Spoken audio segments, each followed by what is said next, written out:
Number 2. Crossbone Gundam.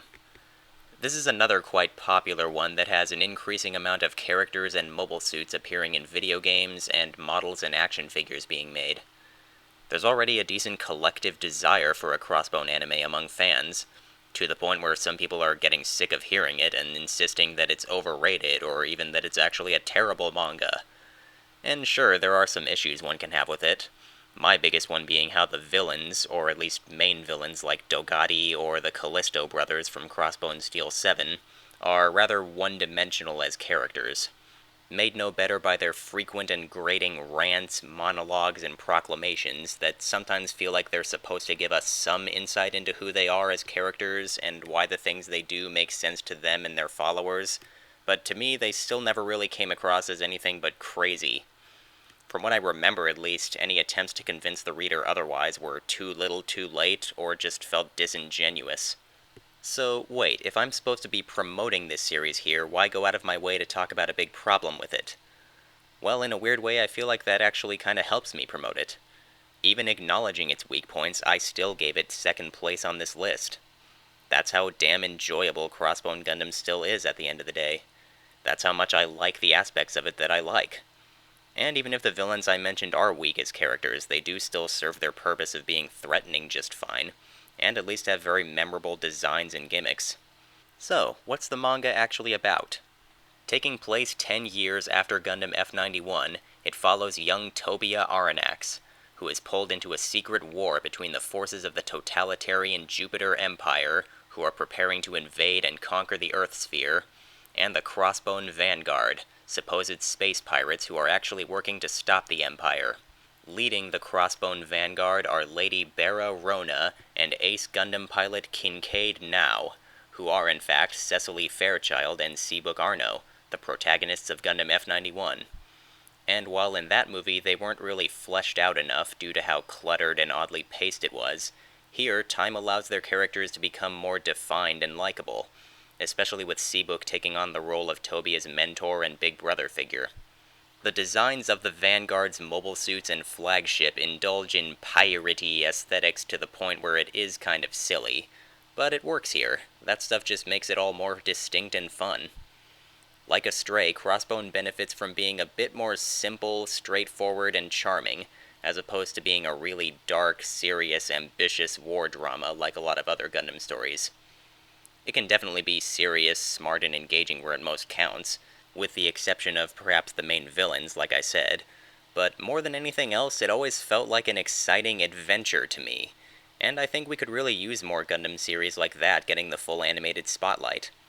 If this one ever does, I hope it's successful enough to lead to adaptations of its sequels, too.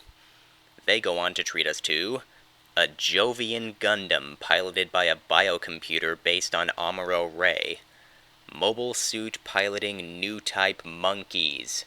I am dead serious. New friends, and old enemies banding together and racing to prevent impending doom wrought by a colony laser. And most recently, a Gundam with special systems that enable a blind man to pilot it. If you haven't read any of the Crossbone manga yet, surely any one of those premises sound awesome enough or even just surreal and unique enough to pique your interest.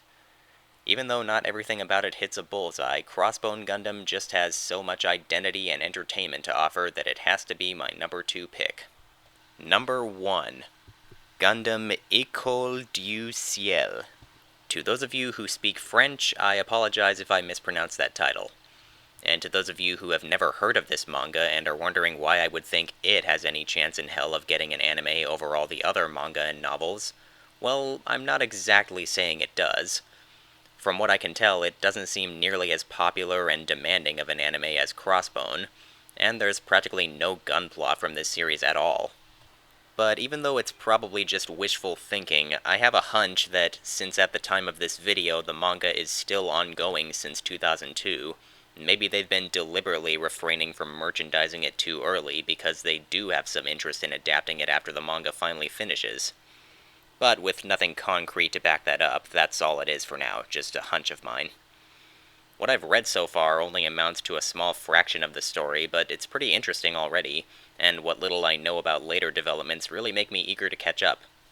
The story begins 2 years before Zeta Gundam at the titular École du Ciel, an Earth Federation MS pilot training academy where we meet our heroine Asuna El Marat. Originally born under the Principality of Zeon and at a young age was subjected to repetitive training to forcibly develop her new type potential. However, in the present, she's very much the black sheep of her class due to her Zeon origins and her initially rather poor MS piloting performance during training. With determination and making the most of her strengths, Asuna gradually improves and makes friends, but soon must contend with bigger challenges than training.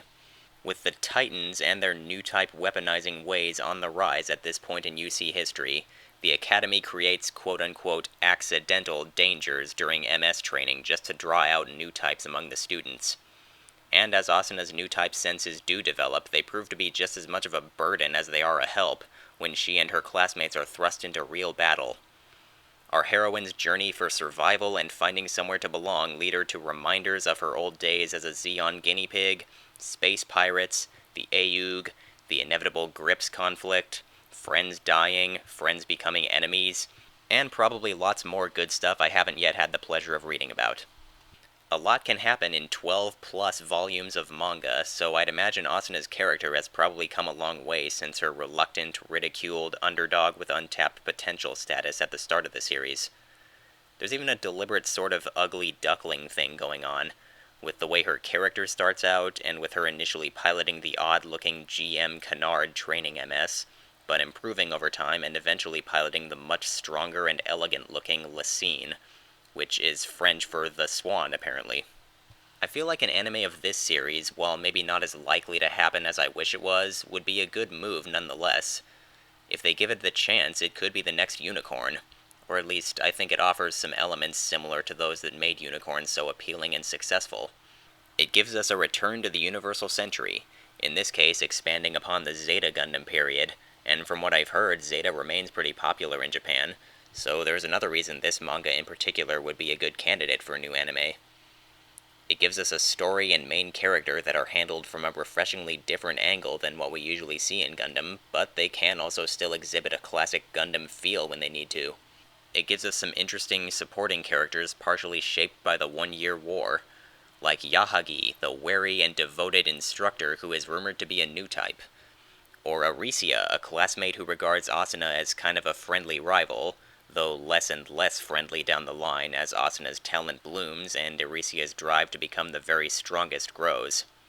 And of course, it gives us a few cool, unique mobile suit designs, like the aforementioned Lacine and GM Canard, as well as this nice custom Gaplant, this monstrous mobile armor, some variations of established UC mechs, and should we get an adaptation, I'm sure there will be lots more thrown in just for the anime, because there are sure to be more model kit sales that way. Maybe this manga's chances of getting the next big Gundam book-to-anime adaptation are worse than I think, and maybe they're better. But for now, if nothing else, it's an interesting, enjoyable manga that's definitely worth a read and deserves more fans. If you haven't read Gundam École du Ciel or any of the other series I've talked about in this video, I encourage you to check them out.